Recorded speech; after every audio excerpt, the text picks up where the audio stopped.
በስመ አብ ወወልድ ወመንፈስ ቅዱስ አሐዱ አምላክ አሜን። የመጽሐፍ ቅዱስ ጥናት ኦሪት ዘፍጥረት ከምዕራፍ 16 እስከ ምዕራፍ 25 ያለውን አነባለሁ። ምዕራፍ 16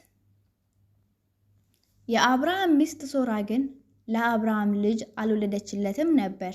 ስሟ አጋር የተባለ ግብፃዊት ባሪያም ነበረቻት። ሶራ አብርሃምን እነሆ እንዳልወልድ እግዚአብሔር ዘጋኝ፣ ምናልባት ከእርሷ በልጅ ታነጽ እንደሆነ ወደ እርሷ ግባ አለችው። አብርሃምም የሶራን ቃል ሰማ። አብርሃምም በከነዓን ምድር 10 ዓመት ከተቀመጠ በኋላ የአብርሃም ሚስት ሶራ ግብፃዊት ባሪያዋን አጋርን ወስዳ ለባሏ ለአብርሃም ሚስት ትሆነው ዘንድ ሰጠችው። እርሱም ወደ አጋር ገባ፣ አረገዘችም። እንዳረገዘችም ባየች ጊዜ እመቤቷን በዓይኗ አቃለለች። ሶራም አብርሃምን መገፋቴ ባንተ ላይ ይሁን፣ እኔ ባሪያዬን በብብት ሰጠሁህ። እንዳረገዘችም ባየች ጊዜ እኔም በዓይኗ አቃለለችኝ። እግዚአብሔር በእኔና ባንተ መካከል ይፍረድ አለችው። አብርሃምም ሶራን እነሆ ባሪያሽ በእጅሽ ናት፣ እንደወደድሽ አድርጊባት አላት። ሶራም ባሰቃየቻት ጊዜ አጋር ከፊቷ ኮበለለች። የእግዚአብሔር መልአክም በውሃ ምንጭ አጠገብ በበረሃ አገኛት። ምንጩም ወደ ሱር በምትወስደው መንገድ አጠገብ ነው። እርሱም የሶራ ባሪያ አጋር ሆይ ከወዴት መጣሽ? ወዴትስ ትሄጃለሽ? አላት። እርሷም እኔ ከእመቤቴ ከሶራ የኮበለልሁ ነኝ አለች። የእግዚአብሔር መልአክም ወደ እመቤትሽ ተመለሺ፣ ከእጇን በታች ሆነሽ ተገዢ አላት።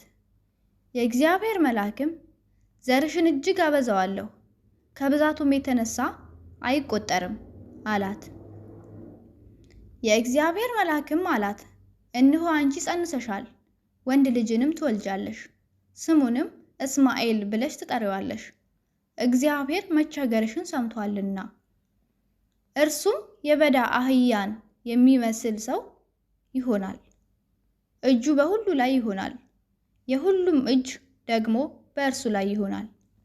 እርሱም በወንድሞቹ ሁሉ ፊት ይኖራል። እርሷም ይናገራት የነበረውን የእግዚአብሔርን ስም ኤልሮኢ ብላ ጠራችው። የሚያየኝን በእውኑ እዚህ ደግሞ አየሁትን ብላለችና። ስለዚህም የዚያ ጉድጓድ ስም ብኤር ለሃይሮኢ ተብሎ ተጠራ። እርሱም በቃዴስና በባሬድ መካከል ነው። አጋርም ለአብርሃም ወንድ ልጅ ወለደችለት። አብርሃምም አጋር የወለደችለትን የልጁን ስም እስማኤል ብሎ ጠራው። አጋር እስማኤልን ለአብርሃም በወለደችለት ጊዜ አብርሃም የ86 ዓመት ሰው ነበር። ምዕራፍ 17 አብርሃምም የ99 ዓመት ሰው በሆነ ጊዜ እግዚአብሔር ለአብርሃም ተገለጠለትና እኔ ኤልሻዳይ ነኝ፣ በፊቴ ተመላለስ፣ ፍጹምም ሁን፣ ቃል ኪዳኔንም በእኔና በአንተ መካከል አደርጋለሁ፣ እጅግም አበዛሃለሁ አለው። አብርሃምም በግንባሩ ወደቀ። እግዚአብሔርም እንዲህ ብሎ ተናገረው፣ እነሆ ቃል ኪዳኔ ካንተ ጋር ነው፣ ለብዙ አሕዛብ አባት ትሆናለህ። ከዛሬ ጀምሮ እንግዲህ ስምህ አብርሃም ተብሎ አይጠራ፣ ነገር ግን ስምህ አብርሃም ይሆናል፣ ለብዙ አሕዛብ አባት አድርጌሃለሁና እጅግም አበዛሃለሁ፣ ሕዝብም አደርግሃለሁ፣ ነገሥታትም ካንተ ይወጣሉ። ቃል ኪዳኔንም በእኔና በአንተ መካከል ከአንተም በኋላ ከዘርህ ጋር በትውልዳቸው ለዘለዓለም ኪዳን አቆማለሁ። ለአንተና ከአንተ በኋላ ለዘርህ አምላክ እሆን ዘንድ በእንግድነት የምትኖርባትን ምድር የከነዓን ምድር ሁሉ ለዘላለም ግዛት ይሆንህ ዘንድ ለአንተና ከአንተ በኋላ ለዘርህ እሰጣለሁ፣ አምላክም እሆናቸዋለሁ። እግዚአብሔርም አብርሃምን አለው፣ አንተ ደግሞ ቃል ኪዳኔን ትጠብቃለህ። አንተ ከአንተም በኋላ ዘርህ በምትወልዳቸው በእኔና በአንተ መካከል ከአንተም በኋላ በዘርህ መካከል የምትጠብቁት ቃል ኪዳኔ ይህ ነው። ከአንተ ወንድ ሁሉ ይገረዝ፣ የቁልፈታችሁንም ሥጋ ትገረዛላችሁ። በእኔና በአንተ መካከል ላለውም ቃል ኪዳን ምልክት ይሆናል። የ8 ቀን ልጅ ይገረዝ። በቤት የተወለደ ወይም ከዘራችሁ ያይደለ በብርም ከእንግዳ ሰው የተገዛ ወንድ ሁሉ በትውልዳችሁ ይገረዝ። በቤትህ የተወለደ በብርህም የተገዛ ፈጽሞ ይገረዝ። ቃል ኪዳኔም በሥጋችሁ የዘለዓለም ቃል ኪዳን ይሆናል። የቁልፈቱን ሥጋ ያልተገረዘ ቁላፍ ሰው ሁሉ ያቺ ነፍስ ከወገኗ ተለይታ ትጥፋ፣ ቃል ኪዳኔን አፍርሳለችና። እግዚአብሔርም አብርሃምን አለው፣ የሚስትህን የሶራን ስም ሶራ ብለህ አትጥራ፣ ስሟ ሳራ ይሆናል እንጂ። እባርካታለሁ፣ ደግሞ ከእርሷ ልጅ እሰጥሃለሁ። እባርካትም አለሁ፣ የአሕዛብም እናት ትሆናለች። የአሕዛብ ነገሥታት ከእርሷ ይወጣሉ። አብርሃምም በግንባሩ ወደቀ፣ ሳቀም፣ በልቡም አለ፣ የ100 ዓመት ሰው በእውኑ ልጅ ይወልዳልን? 90 ዓመት የሆናትም ሳራ ትወልዳለችን? አብርሃምም እግዚአብሔርን እስማኤል በፊትህ ቢኖር በወደድሁ ነበር አለው። እግዚአብሔርም አለ፣ በእውነት ሚስትህ ሳራ ወንድ ልጅ ትወልድልሃለች፣ ስሙንም ይስሐቅ ብለህ ትጠራዋለህ። ከእርሱ በኋላ ለዘሩ የዘላለም ቃል ኪዳን እንዲሆን ቃል ኪዳኔን ከእርሱ ጋር አቆማለሁ። ስለ እስማኤልም ሰምቼሃለሁ፣ እነሆ ባርኬዋለሁ፣ ፍሬያማም አደርገዋለሁ፣ እጅግም አበዛዋለሁ። 12 አለቃዎችንም ይወልዳል፣ ታላቅ ሕዝብ እንዲሆንም አደርገዋለሁ። ቃል ኪዳኔን ግን በሚመጣው ዓመት በዚሁ ጊዜ ሳራ ከምትወልድልህ ከይስሐቅ ጋር አቆማለሁ። ንግግሩን ከእርሱ ጋር በፈጸመ ጊዜ እግዚአብሔር ከአብርሃም ተለይቶ ወጣ። አብርሃምም ልጁን እስማኤልን በቤቱም የተወለዱትን ሁሉ በብሩም የገዛቸውን ሁሉ ከአብርሃም ቤተሰብ ወንዶችን ሁሉ ወሰደ። የቁልፈታቸውንም ሥጋ እግዚአብሔር እንዳለው በዚያው ቀን ገረዘ። አብርሃምም የቁልፈቱን ሥጋ በተገረዘ ጊዜ የ99 ዓመት ሰው ነበር። ልጁ እስማኤልም የቁልፈቱን ሥጋ በተገረዘ ጊዜ የ13 ዓመት ልጅ ነበረ። በዚያው ቀን አብርሃም ተገረዘ። ልጁ እስማኤልም በቤት የተወለዱትና በብር ከእንግዳዎች የተገዙት የቤቱ ሰዎች ሁሉ ከእርሱ ጋር ተገረዙ። ምዕራፍ 18 በቀትርም ጊዜ እርሱ በድንኳኑ ደጃፍ ተቀምጦ ሳለ እግዚአብሔር በመምሬ የአድባር ዛፍ ተገለጠለት። ዓይኑንም አነሳና እነሆ 3 ሰዎች በፊቱ ቆመው አየ። ባያቸውም ጊዜ ሊቀበላቸው ከድንኳኑ ደጃፍ ተነስቶ ሮጠ፣ ወደ ምድርም ሰገደ፣ እንዲህም አለ፣ አቤቱ በፊትህ ሞገስ አግኝቼ እንደሆነ ባሪያህን አትለፈኝ ብዬ እለምንሃለሁ። ጥቂት ውሃ ይምጣላችሁ፣ እግራችሁን ታጠቡ፣ ከዚችም ዛፍ በታች ረፉ። ቁራሽ እንጀራም ላምጣላችሁ፣ ልባችሁንም ደግፉ፣ ከዚያም በኋላ ትሄዳላችሁ። ስለዚህ ወደ ባሪያችሁ መጥታችኋልና እነርሱም እንዳልህ አድርግ አሉት። አብርሃምም ወደ ድንኳኑ ወደ ሳራ ዘንድ ፈጥኖ ገባና 3 መስፈሪያ የተሰለቀ ዱቄት ፈጥነሽ አዘጋጅ፣ ለውሺውም እንጎቻም አድርጊ አላት። አብርሃምም ወደ ላሞቹ ሮጠ፣ እጅግ የሰባ ታናሽ ጥጃ ያዘና ለብላቴናው ሰጠው፣ ያዘጋጀውም ዘንድ ተቻኮለ። እርጎም ወተትም ያዘጋጀውንም ጥጃ አመጣ፣ በፊታቸውም አቀረበ። እርሱም ከዛፉ በታች በፊታቸው ቆሞ ነበር። እነርሱም በሉ። እነርሱም ሚስት ሳራ ወዴት ናት አሉት። እርሱም በድንኳን ውስጥ ናት አላቸው። እርሱም የዛሬ ዓመት እንደ ዛሬው ጊዜ ወደ አንተ በእውነት እመለሳለሁ፣ ሚስት ሳራም ልጅን ታገኛለች አለ። ሳራም በድንኳኑ ደጃፍ በስተኋላው ሳለች ይህን ሰማች። አብርሃምና ሳራ በእድሜያቸው ሸምግለው ፈጽመው አርጅተው ነበር። በሴቶች የሚሆነው ልምድ ከሳራ ተቋርጦ ነበር። ሳራም በልቧ እንዲህ ስትል ሳቀች፣ ካረጀሁ በኋላ በእውኑ ፍትወት ይሆንልኛልን? ጌታዬም ፈጽሞ ሸምግሏል።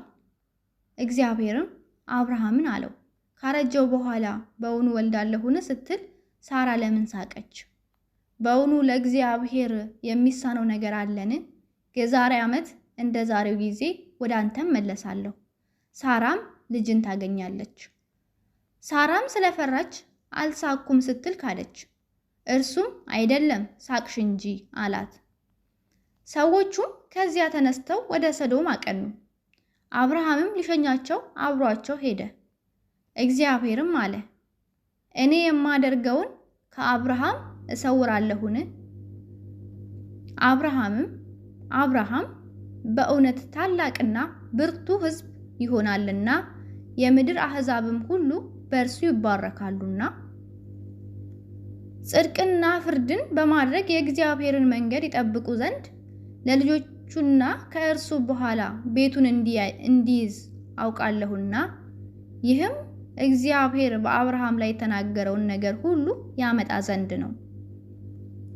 እግዚአብሔርም አለ፣ የሰዶምና የገሞራ ጩኸት እጅግ በዝቷልና ኃጢአታቸውም እጅግ ከብዳለችና እንግዲህስ ወደ እኔ እንደመጣች እንደ ጩኸቷ አደርገው እንደሆነ ወርጄ አያለሁ፣ እንዲሁም ባይሆን አውቃለሁ። ሰዎቹም ከዛ ፊታቸውን አቀኑ፣ ወደ ሰዶምም ሄዱ። አብርሃም ግን በእግዚአብሔር ፊት ገና ቆሞ ነበር። አብርሃምም ቀረበ አለም፣ በእውኑ ጻድቁን ከኃጢአተኛ ጋር ታጠፋለህን? 50 ጻድቅን በከተማይቱ ውስጥ ቢገኝ በእውኑ ሁሉን ታጠፋለህን?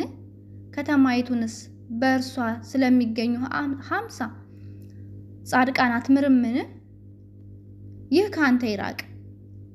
ጻድቁን ከኃጢአተኛ ጋር ትገድል ዘንድ ጻድቁም እንደ ኃጢአተኛ ይሆን ዘንድ እንደዚህ ያለው አድራጎት ካንተ ይራቅ። የምድር ሁሉ ፈራጅ በቅን ፍርድ አይፈርድምን?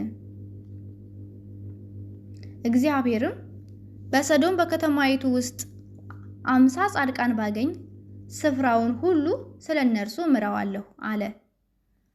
አብርሃም መለሰ አለም፣ እኔ አፈርና አመድ ሲሆን ከጌታዬ ጋር እናገር ዘንድ እነሆ አንድ ጊዜ ጀመርሁ።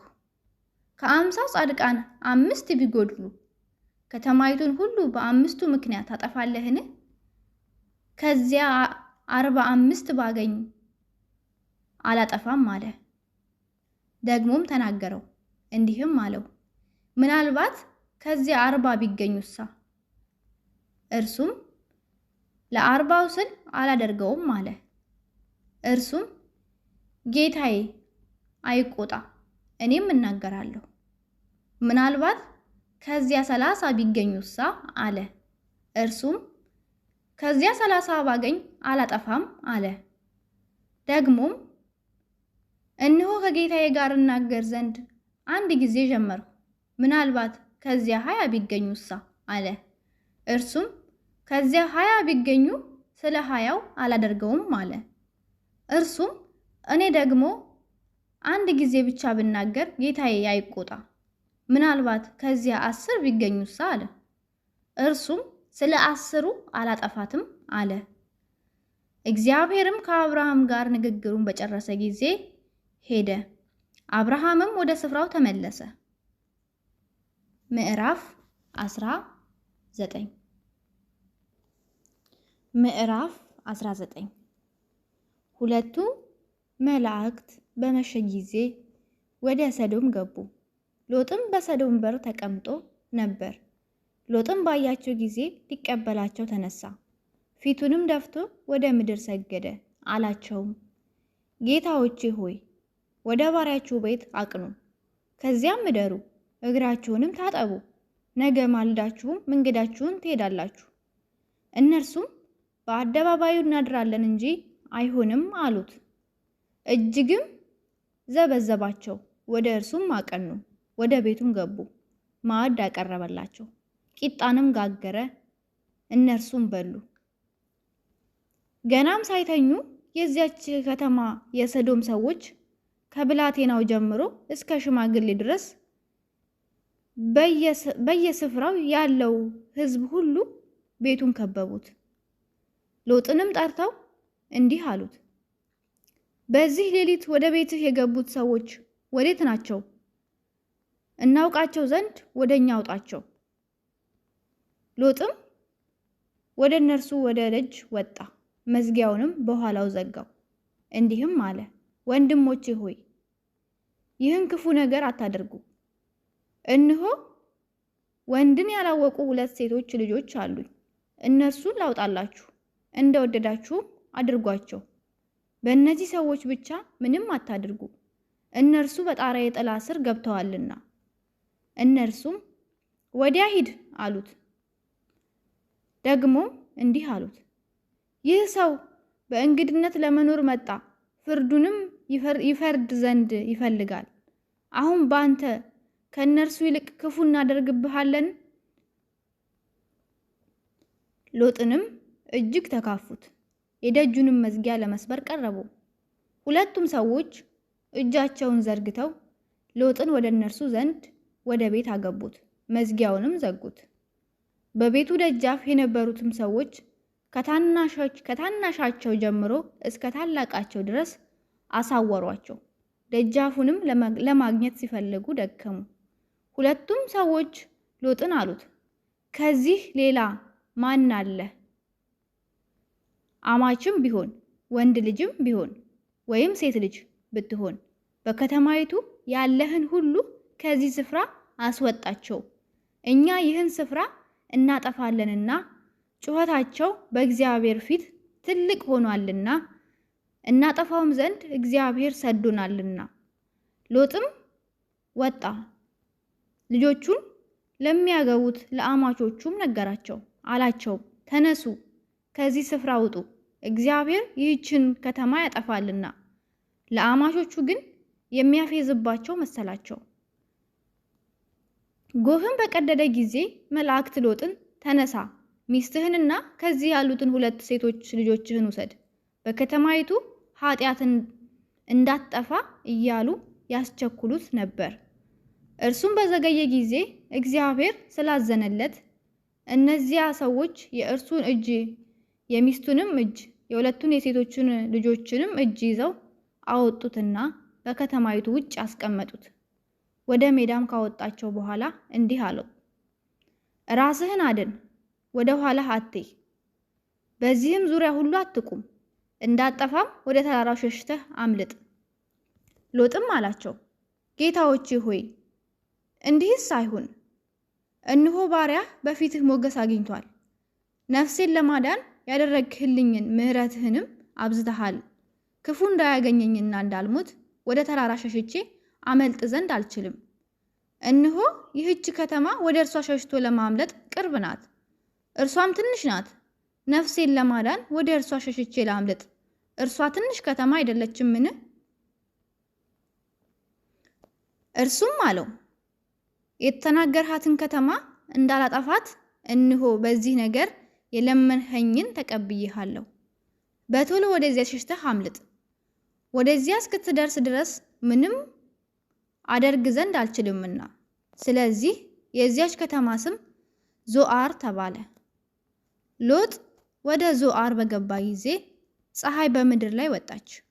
እግዚአብሔርም በሰዶምና በጎሞራ ላይ ከእግዚአብሔር ዘንድ ከሰማይ እሳትና ዲን አዘነበ። እነዚያንም ከተሞች በዙሪያቸው ያለውንም ሁሉ በከተማዎቹም የሚኖሩትን ሁሉ የምድሩንም ቡቃያ ሁሉ ገለበጠ። የሎጥም ሚስት ወደ ኋላ ተመለከተች፣ የጨው ሐውልትም ሆነች። አብርሃምም በእግዚአብሔር ፊት ቆሞ ወደ ነበረበት ስፍራ ለመሄድ ማልዶ ተነሳ። ወደ ሰዶምና ወደ ጎሞራ በዚያች ሀገር ወዳለው ምድር ሁሉ ተመለከተ። እነሆም የአገሪቱ ጥስት እንደ እቶን ጢስ ሲነሳ አየ። እግዚአብሔርም እነዚያን የአገር ከተማዎች ባጠፋ ጊዜ አብርሃምን አሰበ። ሎጥም ተቀምጦባት የነበረውንም ከተማ ባጠፋ ጊዜ ከዚያ ጥፋት መካከል ሎጥን አወጣው። ሎጥም ከዞዓር ወጣ። በዞዓር ይቀመጥ ዘንድ ስለፈራም ከሁለቱ ሴቶቹ ልጆች ጋር በተራራ ተቀመጠ። በዋሻም ከሁለቱ ሴቶች ልጆቹ ጋር ተቀመጠ። ታላቂቱም ታናሺቱን አለቻት፣ አባታችን ሸመገለ፣ በምድርም ሁሉ እንዳለው ልማድ ሊገናኘን የሚችል ሰው ከምድር ላይ የለም። ነይ አባታችንንም የወይን ጠጅ እናጠጣውና ከእርሱ ጋር እንተኛ፣ ከአባታችንም ዘር እናስቀር። በዚያችም ሌሊት አባታቸውን የወይን ጠጅ አጠጡት። ታላቂቱም ገባች፣ ከአባቷም ጋር ተኛች። እርሱም ስትተኛና ስትነሳ አላወቀም።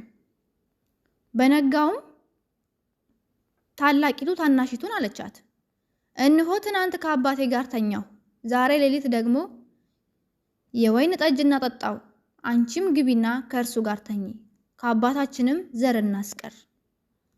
አባታቸውንም በዚያች ሌሊት ደግሞ የወይን ጠጅ አጠጡት። ታናሺቱም ገብታ ከእርሱ ጋር ተኛች። እርሱም ስትተኛና ስትነሳ አላወቀም። የሎጥም ሁለቱ ሴቶች ልጆች ከአባታቸው ጸነሱ። ታላቂቱም ወንድ ልጅ ወለደች፣ ስሙንም ሞዓብ ብላ ጠራችው። እርሱም እስከ ዛሬ የሞዓባውያን አባት ነው። ታናሺቱም ደግሞ ወንድ ልጅ ወለደች፣ ስሙንም የወገኔ ልጅ ስትል አሞን ብላ ጠራችው። እርሱም እስከ ዛሬ የአሞናውያን አባት ነው። ምዕራፍ 20 አብርሃምም ከዚያ ተነስቶ ወደ አዜብ ምድር ሄደ። በቃዴስና በሱር መካከልም ተቀመጠ። በጌራራም በእንግድነት ተቀመጠ። አብርሃምም ሚስቱን ሳራን እህቴ ናት አለ። የጌራራ ንጉሥ አቤሜሌክም ላከና ሳራን ወሰዳት። እግዚአብሔርም ሌሊት በሕልሙ ወደ አቤሜሌክ መጣ፣ እንዲህም አለ፣ እነሆ አንተ ስለወሰድሃት ሴት ምውት ነህ፣ እርሷ ባለባል ናትና። አቤሜሌክ ግን አልቀረባትም ነበር። እንዲህም አለ፣ አቤቱ ጽድቁን ሕዝብ ደግሞ ታጠፋለህን? እህቴ ናት ያለኝ እርሱ ይቅርታ፣ አቤቱ ጻድቁን ሕዝብ ደግሞ ታጠፋለህን? እህቴ ናት ያለኝ እርሱ አይደለምን? እርሷም ደግሞ ራሷ ወንድሜ ነው አለች። በልቤ ቅንነትና በእጄ ንጹህነት ይህንን አደረግሁ። እግዚአብሔርም በሕልም አለው፣ ይህን በልብህ ቅንነት እንዳደረግህ እኔ አወቅሁ። እኔም ደግሞ በፊቴ ኃጢአት እንዳትሰራ ከለከልሁህ። ስለዚህም ትነካት ዘንድ አልተውህም። አሁንም የሰውየውን ሚስት መልስ፣ ነቢይ ነውና ስለ አንተም ይጸልያል ትድናለህም። ባትመልሳት ግን አንተ እንድትሞት ለአንተ የሆነው ሁሉ እንዲሞት በእርግጥ እወቅ።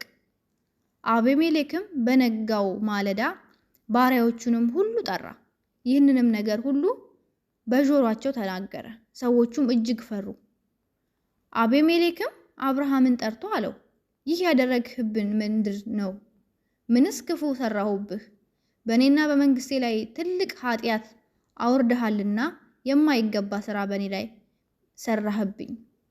አቤሜሌክ አብርሃምን አለው፣ ይህን ማድረግህ ምን አይተህ ነው? አብርሃምም አለ፣ በዚህ ስፍራ እግዚአብሔርን መፍራት በእውነት እንደሌለ ለሚስቴም ሲሉ እንደሚገድሉኝ ስላሰብሁ ነው። እርሷም ደግሞ በእውነት እህቴ ናት፣ የእናቴ ልጅ አይደለችም እንጂ የአባቴ ልጅ ናት፣ ለኔም ሚስት ሆነችኝ። እግዚአብሔርም ከአባቴ ቤት ባወጣኝ ጊዜ አልኋት፣ በገባንበት አገር ሁሉ ለእኔ የምታደርጊው ወሮታ ይህ ነው፣ ወንድሜ ነው ብለሽ ስለ እኔ ተናገሪ። አቤሜሌክም በጎችንና ላሞችን ወንዶችና ሴቶች ባሪያዎችን አወጣ፣ ለአብርሃምም ሰጠው፣ ሚስቱን ሳራንም መለሰለት። አቤሜሌክም እነሆ ምድሬ በፊትህ ናት፣ በወደድኸው ተቀመጥ አለ። ሳራንም አላት፣ እነሆ ለወንድምሽ 1000 ሚዛን ብር ሰጠሁት፣ ያም እነሆ ከአንቺ ጋር ባሉት ሁሉ ፊት የዓይኖቼ መሸፈኛ ይሁንሽ፣ ጽድቅሽ ለሰዎች ሁሉ ተገልጧልና። አብርሃምም ወደ እግዚአብሔር ጸለየ። እግዚአብሔርም አቤሜሌክን ሚስቱንም ባሪያዎቹንም ፈወሳቸው፣ እነርሱም ወለዱ። እግዚአብሔር በአብርሃም ሚስት በሳራ ምክንያት በአቤሜሌክ ቤት ማህፀኖችን ሁሉ በፍጹም ዘግቶ ነበርና። ምዕራፍ 21 እግዚአብሔርም እንደተናገረው ሳራን አሰበ። እግዚአብሔርም እንደተናገረው ለሳራ አደረገላት። ሳራም ጸነሰች። እግዚአብሔርም በተናገረው ወራት ለአብርሃም በእርጅናው ወንድ ልጅን ወለደችለት። አብርሃምም የተወለደለትን ሳራ የወለደችለትን የልጁን ስም ይስሐቅ ብሎ ጠራው። አብርሃምም ልጁን ይስሐቅን እግዚአብሔር እንዳዘዘው በ8ኛው ቀን ገረዘው። አብርሃምም ልጁ ይስሐቅ በተወለደለት ጊዜ የ100 ዓመት ዕድሜ ነበረ። ሳራም እግዚአብሔር ሳቅ አድርጎልኛል፣ ይህንን የሚሰማ ሁሉ በእኔ ምክንያት ይስቃል አለች። ደግሞ ሳራ ልጆችን እንዳታጠባ ለአብርሃም ማን በነገረው? በእርጅናው ለልጅ ወልጄለታለሁና አለች። በእርጅናው ልጅን ወልጄለታለሁና አለች። ሕፃኑም አደገ፣ ጡትንም ከመጥባት ተቋረጠ። አብርሃምም ይስሐቅን ጡት ባስጣለበት ቀን ትልቅ ግብዣ አደረገ። ሳራም ግብፃዊቱ አጋር ለአብርሃም የወለደችለትን ልጅ ሲስቅ አየችው። አብርሃምንም ይህችን ባሪያ ከነ ልጇ አሳድ፣ የዚች ባሪያ ልጅ ከልጄ ከይስሐቅ ጋር አይወርስምና አለችው። ይህም ነገር በአብርሃም ዘንድ ስለ ልጁ እጅግ ችግር ሆነበት። እግዚአብሔርም አብርሃምን አለው፣ ስለ ባሪያህና ስለ ብላቴናው አትዘን። ሳራም የምትነግርህን ቃል ሁሉ ስማ፣ በይስሐቅ ዘር ይጠራልሃልና የባሪያቱን ልጅ ደግሞ ሕዝብ አደርገዋለሁ፣ ዘርህ ነውና። አብርሃምም ማልዶ ተነሳ፣ እንጀራንም ወሰደ፣ የውሃ ቁማዳንም ለአጋር በትከሻዋ አሸከማት፣ ብላቴናውንም ሰጥቶ አስወጣት። እርሷም ሄደች፣ በቤርሳቤህም ምድረ በዳ ተቅበዘበዘች። ውሃውም ከአቁማዳው አለቀ። ብላቴናውንም ከአንድ ቁጥቋጦ በታች ጣለችው። እርሷም ሄደች፣ ብላቴናው ሲሞት አላየው ብላ ቀስት ተወርውሮ የሚደርስበትን ያህል ርቃ በአንጻሩ ተቀመጠች። ፊት ለፊትም ተቀመጠች፣ ቃሏንም አሰምታ አለቀሰች። እግዚአብሔርም የብላቴናውን ድምፅ ሰማ። የእግዚአብሔርን መልአክ ከሰማይ አጋር እንዲህ ሲል ጠራት፣ አጋር ሆይ ምን ሆንሽ? እግዚአብሔር የብላቴናውን ድምፅ ባለበት ስፍራ ሰምቷልና አትፍሪ። ተነሺ፣ ብላቴናውንም አንሺ፣ እጅሽንም በእርሱ አጽኚው፣ ትልቅ ሕዝብ አድርገዋለሁና። እግዚአብሔርም ዓይኗን ከፈተላት፣ የውሃ ጉድጓድም አየች። ሄዳም አቁማዳውን በውሃ ሞላች፣ ብላቴናውንም አጠጣችው። እግዚአብሔርም ከብላቴናው ጋር ነበረ፣ አደገም፣ በምድረ በዳም ተቀመጠ፣ ቀስተኛም ሆነ። በፋራን ምድረ በዳም ተቀመጠ። እናቱም ከምድረ ግብፅ ሚስት ወሰደችለት። በዚያም ዘመን አቤሜሌክ ከሙሽራው ወዳጅ ከአኮዘትና ከሰራዊቱ አለቃ ከፊኮል ጋር አብርሃምን አለው፣ በምታደርገው ሁሉ እግዚአብሔር ካንተ ጋር ነው። አሁንም በእኔም በልጄም በልጅ ልጄም ክፉ እንዳታደርግብኝ በእግዚአብሔር ማልልኝ። ነገር ግን ለአንተ ቸርነት እንዳደረግሁ አንተም ለእኔ ለተቀመጥህባትን ምድር ቸርነትን ታደርጋለህ። አብርሃምም እኔ እምላለሁ አለ። አቤሜሌክም ባሪያዎቹ በነጠቁት በውሃ ጉድጓድ ምክንያት አብርሃምን ወቀሰው። አቤሜሌክም አለ፣ ይህን ነገር ያደረገውን አላወቅሁም፣ አንተም ደግሞ ምንም አልነገርኸኝም፣ እኔም ከዛሬ በቀር አልሰማሁም። አብርሃምም በጎችንና ላሞችን አምጥቶ ለአቤሜሌክ ሰጠው። ሁለቱም ቃል ኪዳን አደረጉ። አብርሃምም 7 ቄቦች በጎችን ለብቻው አቆመ። አቤሜሌክም አብርሃምን ለብቻቸው ያቆምሃቸው እነዚህ 7 ቄቦች በጎች ምንድን ናቸው አለው። እርሱም እኔ ይህችን የውሃ ጉድጓድ እንደቆፈርሁ ምስክር ይሆንልኝ ዘንድ እነዚህን 7 ቄቦች በጎች ከእጅ ትወስዳለህ አለው። ስለዚህ የዚህ ስፍራ ስም ቤርሳቤህ ተብሎ ተጠራው። ከዚያ ሁለቱ ተማምለዋልና በቤርሳቤህም ቃል ኪዳንን አደረጉ። አቤሜሌክና የሙሽራው ወዳጅ አኮዘት የሰራዊት አለቃ ፌኮልም ተነስተው ወደ ፍልስጤም ምድር ተመለሱ። አብርሃምም በቤርሳቤህ የተምር ዛፍን ተከለ። በዚያም የዘላለሙን አምላክ እግዚአብሔርን ስም ጠራ። አብርሃምም በፍልስጤም ምድር ብዙ ቀን እንግዳ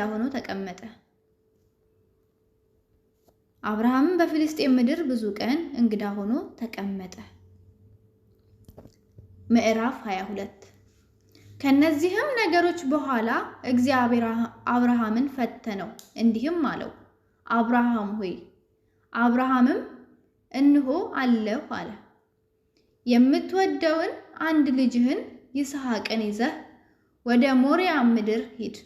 እኔም በምነግርህ በአንድ ተራራ ላይ በዚያ መስዋዕት አድርገህ ሰዋው አለ።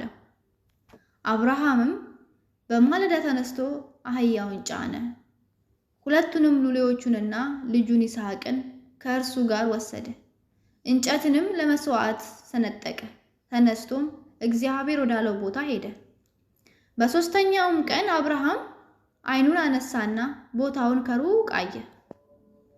አብርሃምም ሉሌዎቹን አላቸው፣ አህያውን ይዛችሁ ከዚህ ቆዩ፣ እኔና ልጄ ወደዚያ ሄደን እንሰግዳለን፣ ወደ እናንተም እንመለሳለን።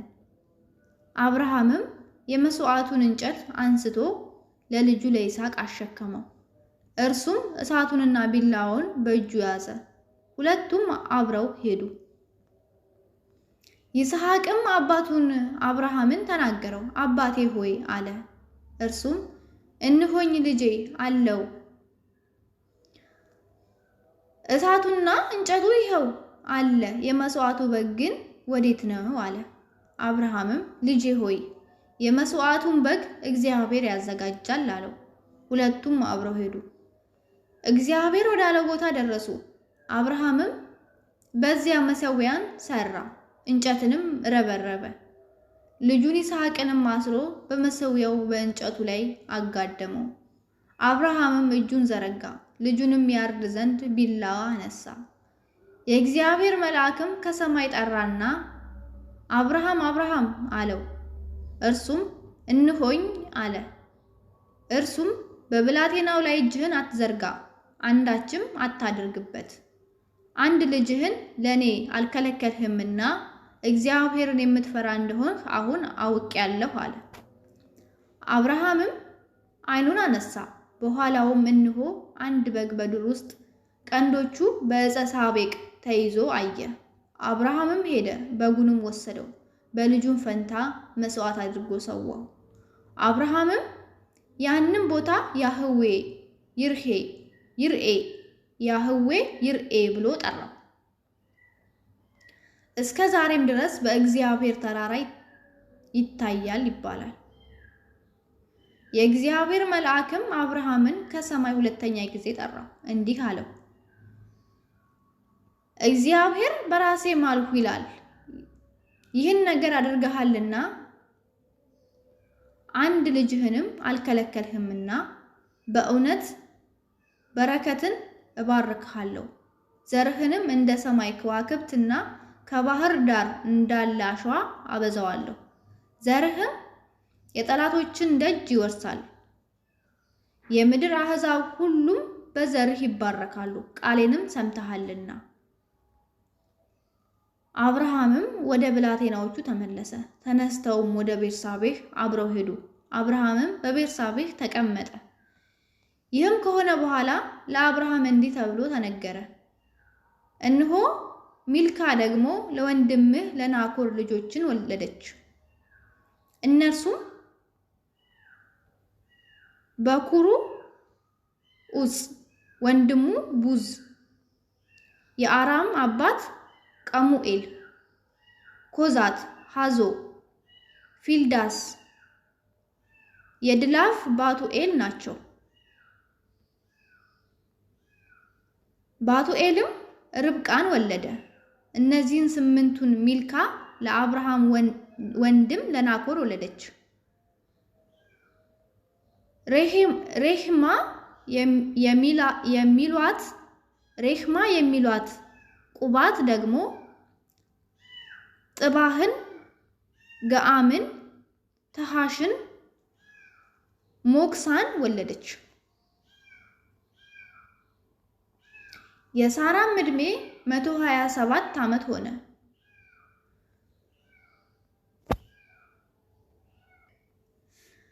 በቂርያት አርባቅም ሞተች። እርሷም በከነዓን ምድር ያለች ኬብሮን ናት። አብርሃምም ለሳራ ሊያዝንላት ሊያለቅስላት ተነሳ። አብርሃምም ከሬሳው አጠገብ ተነሳ። ለኬጢ ልጆችም እንዲህ ሲል ተናገረ፣ እኔ በእናንተ ዘንድ ስደተኛና መጻተኛ ነኝ። በእናንተ ዘንድ የመቃብር ርስት ስጡኝ፣ ሬሳዬንም ከፊቴ ልቅበር።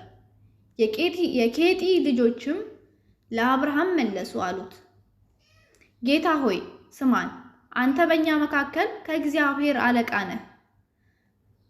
ከመቃብር ስፍራችን በመልካሙ ቦታ ሬሳህን ቅበር። ሬሳህን ትቀብር ዘንድ ከእኛ መቃብሩን የሚከለክልህ የለም። አብርሃምም ተነሳ፣ ለምድሩ ሕዝብም ለኬጢ ልጆች ሰገደ፣ እንዲህም አላቸው፣ ሬሳዬን ከፊቴ እንድቀብር ከወደዳችሁ ስሙኝ። ከሰዓር ልጅ ከኤፍሮንም ለምኑልኝ። በእርሻው ዳር ያለችውን ድርብ ክፍል ያላትን ዋሻን በሙሉ ዋጋ በመካከላችሁ ይስጠኝ፣ መቃብሩ የኔ ርስት እንዲሆን። ኤፍሮንም በኬጢ ልጆች መካከል ተቀምጦ ነበር። የኬጢ ሰው ኤፍሮንም የኬጢ ልጆችና ወደ ከተማ የሚገቡ ሁሉ ሲሰሙ ለአብርሃም እንዲህ ሲል መለሰለት፣ አይደለም ጌታዬ፣ ስማኝ። እርሻውን ሰጥቼሃለሁ፣ በእርሱም ዳር ያለውን ዋሻ ሰጥቼሃለሁ፣ በወገኔ ልጆች ፊት ሰጥቼሃለሁ፣ ሬሳህን ቅበር።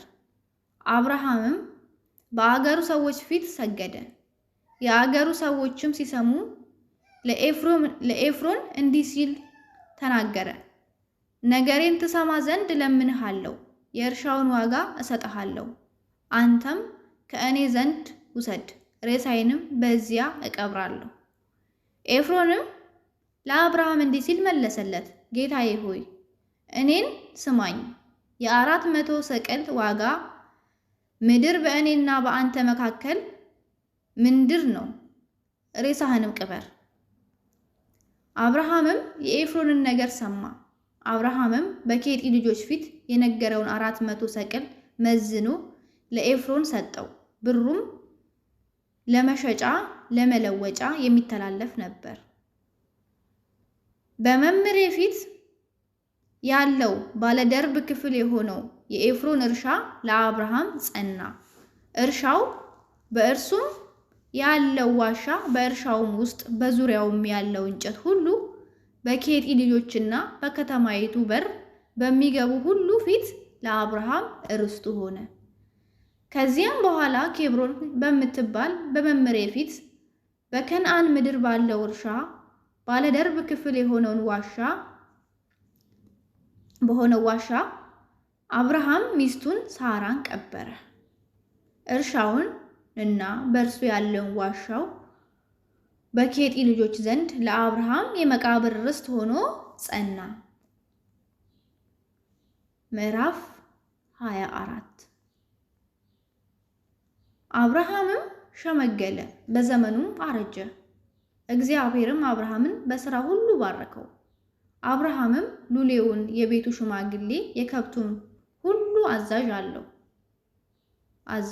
አለው፣ እጅህን ከጭኔ በታች አድርግ፣ እኔም አብሬ ከምኖራቸው ከከነዓን ሴቶች ልጆች ለልጄ ሚስት እንድትወስድለት በሰማይና በምድር አምላክ በእግዚአብሔር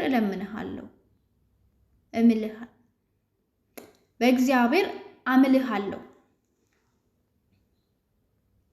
ነገር ግን ወደ አገሬና ወደ ተወላጆቼ ትሄዳለህ፣ ለልጄ ለይስሐቅ ሚስትን ትወስድለታለህ። ሉሌውም ሴቲቱ ምናልባት ወደዚህ ሀገር ከኔ ጋር ለመምጣት እምቢ ያለች እንደሆን ልጅህን ወደ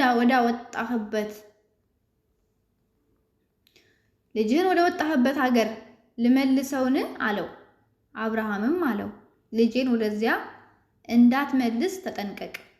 ከአባቴ ቤት ከተወለድሁባት ምድር ያወጣኝ ይህችንም ምድር እሰጥሃለሁ ብሎ የነገረኝና የማለልኝ የሰማይ አምላክ እግዚአብሔር እርሱ መልአኩን በፊትህ ይሰዳል።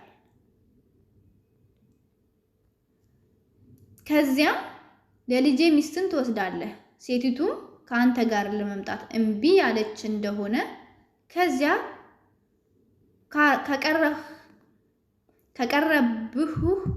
ከቀረብሁህ መሐላ ንጹሕ ነህ። ልጄን ግን ወደዚህ አትመልሰው።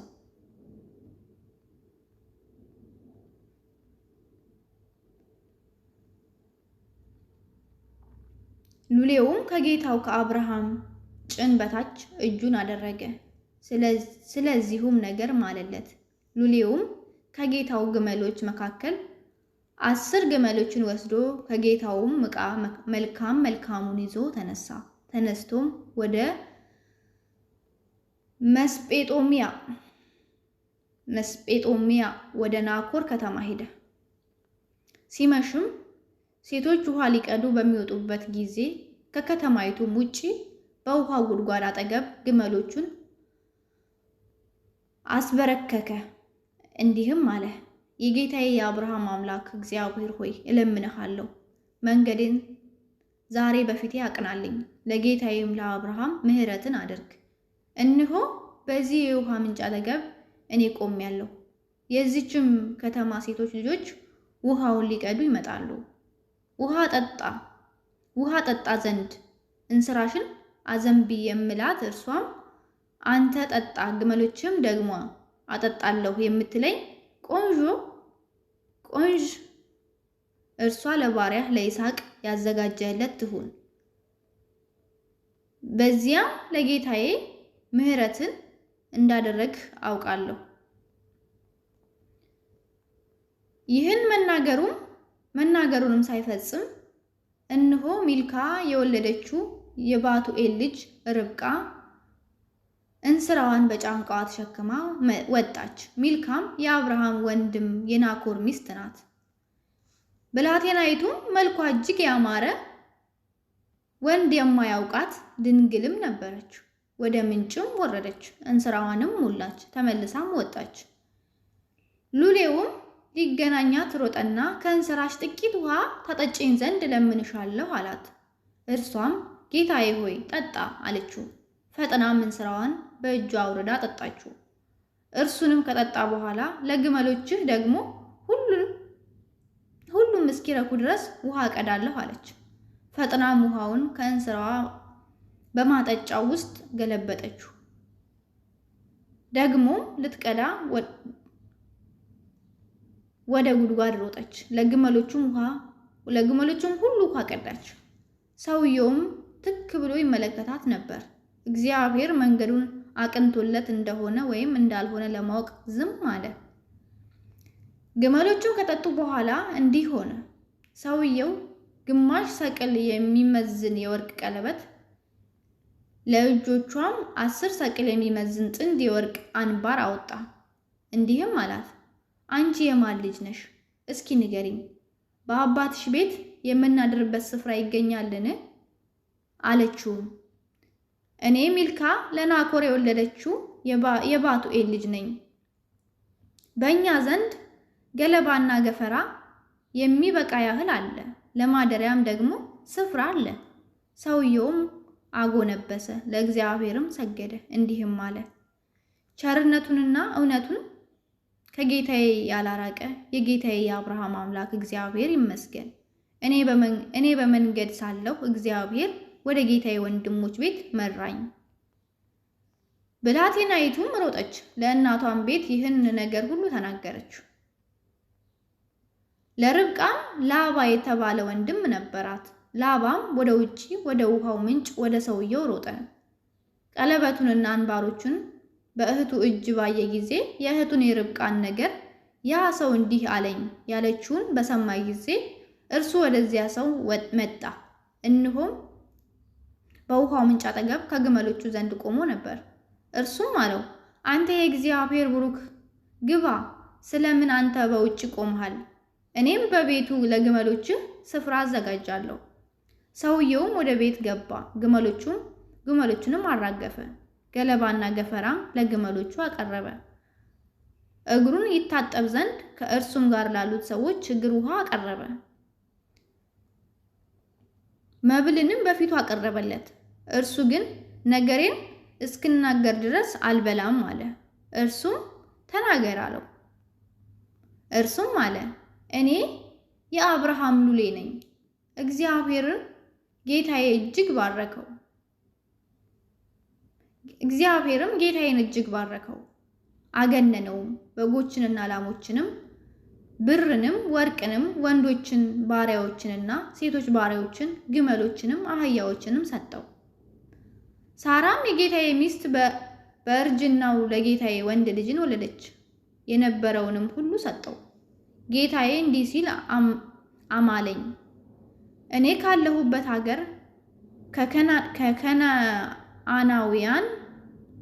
ከከናናውያን ሴቶች ልጆች ለልጄ ሚስትን አትውሰድ፣ ነገር ግን ወደ አባቴ ቤት ወደ ወገኔ ሂድ፣ ለልጄ ሚስትን ውሰድለት።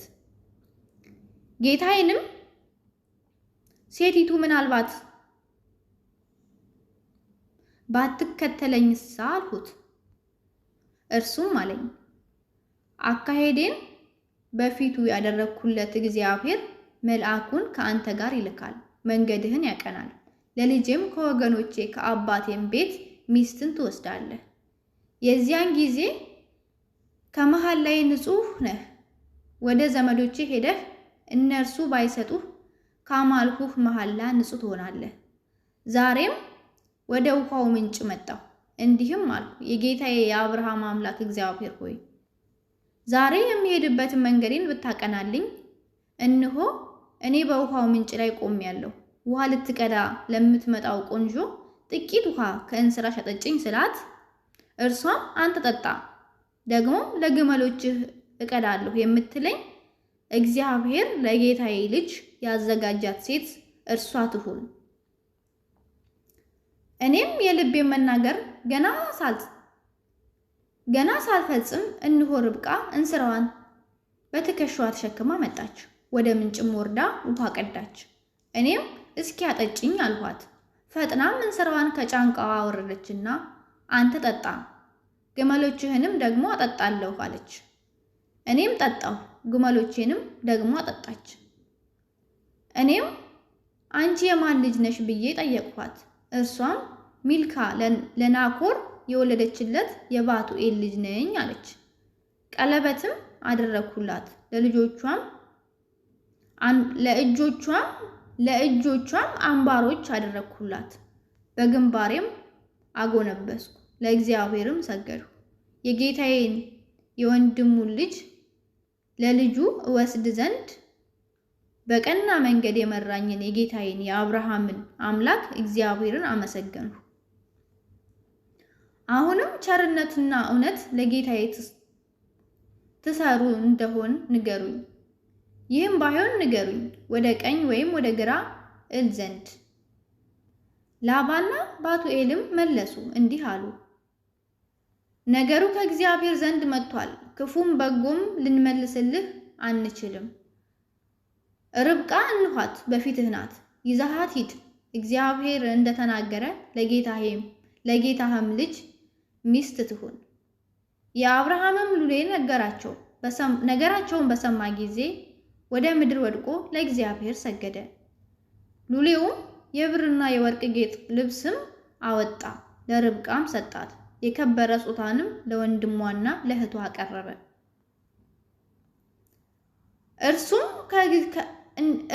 ከእርሱም ጋር ያሉት በሉ ጠጡም፣ ከዚያም አደሩ። ማልደውም ተነሱና ወደ ጌታዬ እሄድ ዘንድ አሰናብቱኝ አላቸው። ወንድሟና እናቷም ብላቴናይቱ 10 ቀን ያህል እንኳን ከኛ ዘንድ ትቀመጥ፣ ከዚያም በኋላ ትሄዳለች አሉ። እርሱም እግዚአብሔር መንገዴን አቅንቶልኛልና አታዘግዩኝ፣ ወደ ጌታዬ እሄድ ዘንድ አሰናብቱኝ አላቸው። እነርሱም ብላቴናይቱን እንጥራና ከአፏ እንጠይቅ አሉ። ርብቃንም ጠርተው ከዚህ ሰው ጋር ትሄጃለሽን አሏት። እርሷም እሄዳለሁ አለች። እህታቸውንም ርብቃን ሞግዚቷንም የአብርሃምንም ሎሌና ሰዎችንም አሰናበቷቸው። ርብቃንም መረቋትና አንቺ እህታችን እልፍ አእላፍት ሁኚ፣ ዘርሽም የጠላቶችን ደጅ ይውረስ አሏት። ርብቃም ተነሳች፣ ደንገጥሮቿም በግመሎችም ላይ ተቀመጡ። ያንን ሰው ተከተሉት። ሎሌውም ርብቃን ተቀብሎ ሄደ። ይስሐቅም በኤር ለሃይሮኢ በሚሏት ምንጭ መንገድ መጣ፣ በአዜብ ምድር ተቀምጦ ነበርና። ይስሐቅም በመሸ ጊዜ በልቡ እያሰላሰለ ወደ ሜዳ ወጥቶ ነበር። ዓይኖችንም አቀና፣ እነሆም ግመሎች ሲመጡ አየ። ርብቃም ዓይኖቿን አቀናች፣ ይስሐቅንም አየች፣ ከግመልም ወረደች። ሎሌውንም ሊገናኘን በሜዳ የሚመጣ ይህ ሰው ማን ነው አለች። ሎሌውም እርሱ ጌታዬ ነው አላት። እርሷም መሸፈኛ ወስዳ ተከናነበች። ሎሌውም ያደረገውን ነገር ሁሉ ለይስሐቅ ነገረው። ይስሐቅም ወደ እናቱ ወደ ሳራ ድንኳን አገባት። ርብቃንም ወሰዳት፣ ሚስትም ሆነችው፣ ወደዳትም። ይስሐቅንም ከእናቱ ሞት ተጽናና።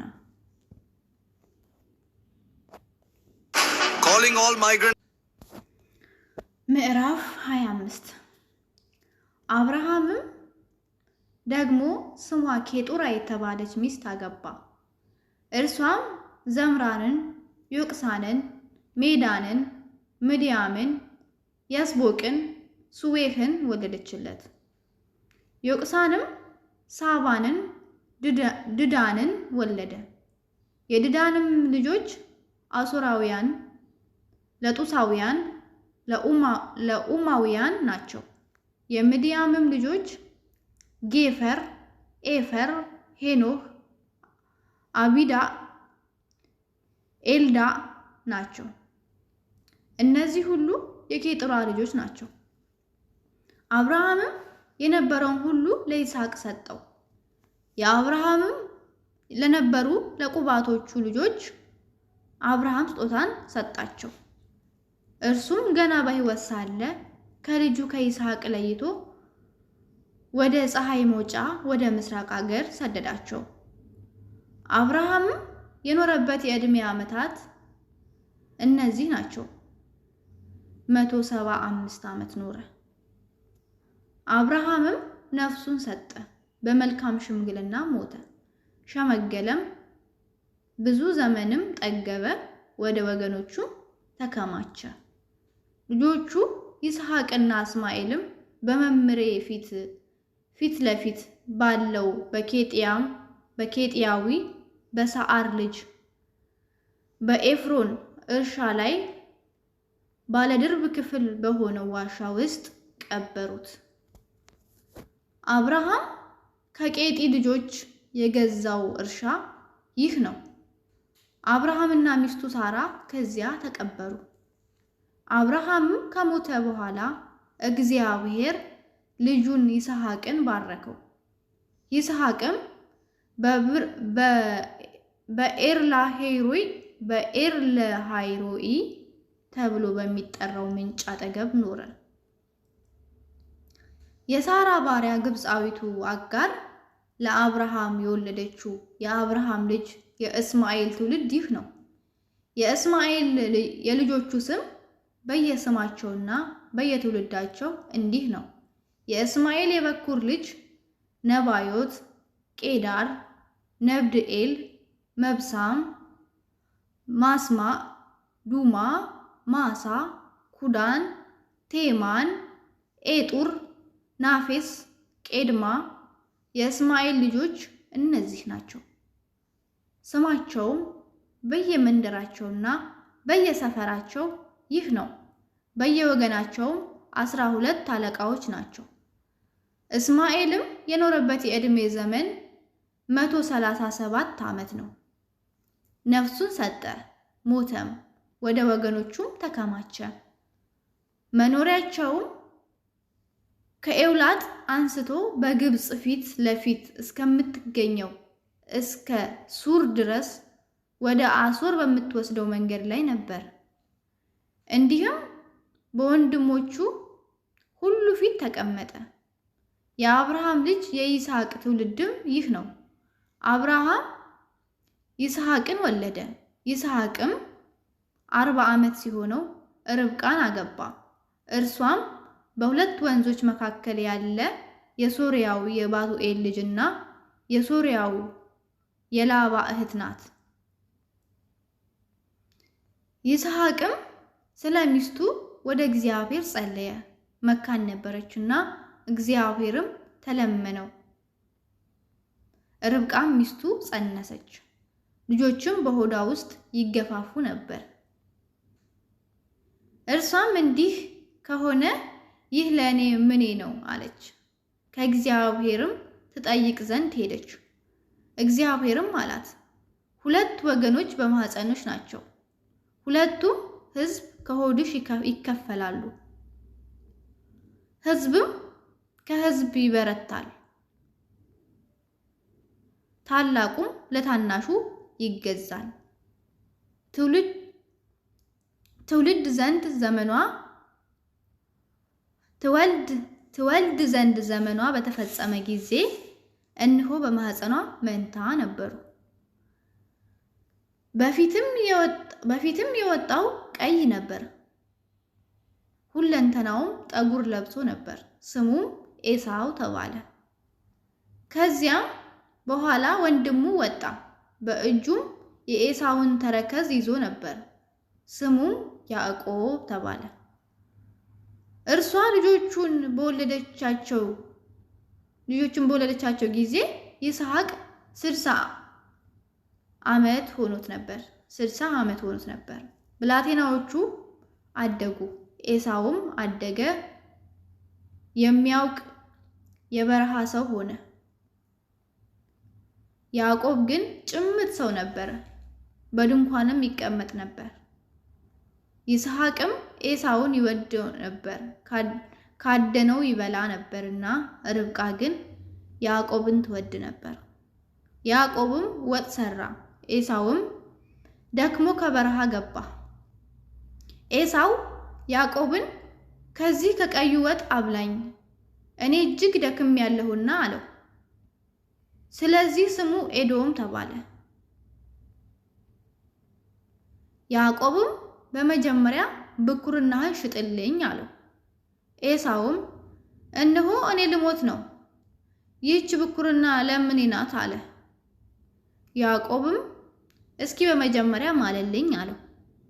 ማለለትም ብኩርናውንም ለያዕቆብ ሸጠ። ያዕቆብም ለኤሳው እንጀራና የምስር ወጥ ሰጠው። በላ ጠጣ፣ ተነስቶም ሄደ። እንዲሁም ኤሳው ብኩርናውን አቃለላት ይላል። ወስብሐት ለእግዚአብሔር ወለወላዲቱ ድንግል ወለመስቀሉ ክቡር።